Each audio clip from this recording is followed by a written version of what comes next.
Welcome to Local Edition. I'm Bella Shaw.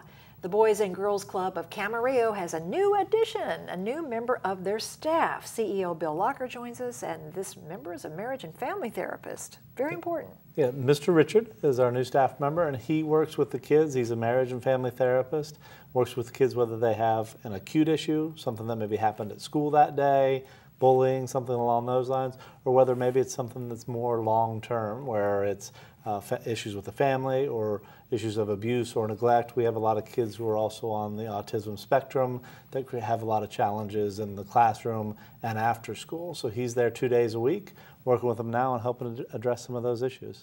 And what percentage, Bill, of the kids are from a single family environment? Single family is about 30%, and about 80% of our families are low or very low income. So it's a portion of the population that has a lot of issues that might happen based on their poverty and their familial situation. Is this unique to the Boys and Girls Clubs? I'm not certain of any other clubs that have a program like this. We're kind of piloting it and hoping that the system that we put in place and the policies and procedures would then be able to be replicated at other clubs. Yeah, because to go out and find your own therapist would be very costly, very expensive. And they probably couldn't afford it. Certainly. And the other thing is that having that therapist on staff, he can also work with our other staff if there's a particular issue that they might be having, and we can manage things better. And additionally, what it does is it also reduces that stigma of mental illness. So if we do have some kids that are dealing with some challenges, whether it's bipolar depression or whatever, we have a counselor there who's working with them, and it makes that whole stigma of, oh, I have a problem, I've got this concern, I've got this worry.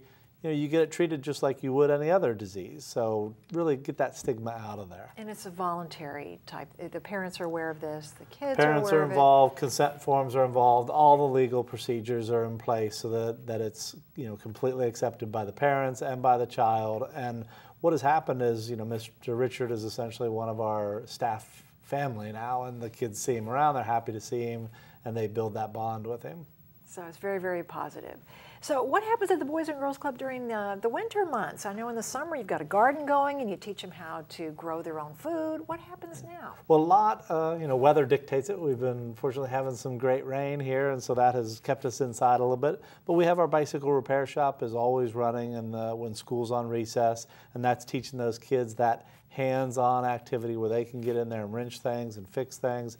And if they do 10 classes, then they earn a bike for themselves, so we keep them healthy and active. We also do our intramural sports of basketball and indoor soccer. They call that futsal soccer. You use a little bit of a heavier ball inside so it doesn't go up and hit the lights and everything.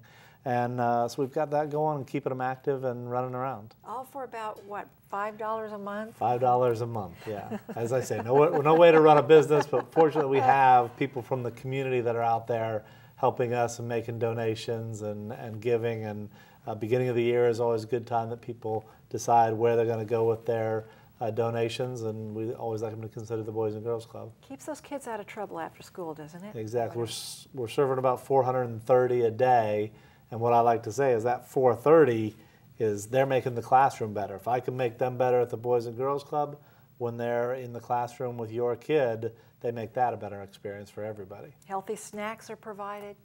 Yep, exactly. Yeah, we provide them with good proteins and carbs after school so that they can get that energy boost back up and then get their homework done. Sad to think that might be their best meal of the day in some of those homes. In some circumstances. Fortunately, we work with Food Share, which is a great organization here locally that does a lot of services for families in need, and we work with them and connect families if we need to. Bill Locker, the CEO of the Boys and Girls Club of Camarillo. Thank you so much for joining us here on Local Edition. I'm Bella Shaw. We'll see you next time right here.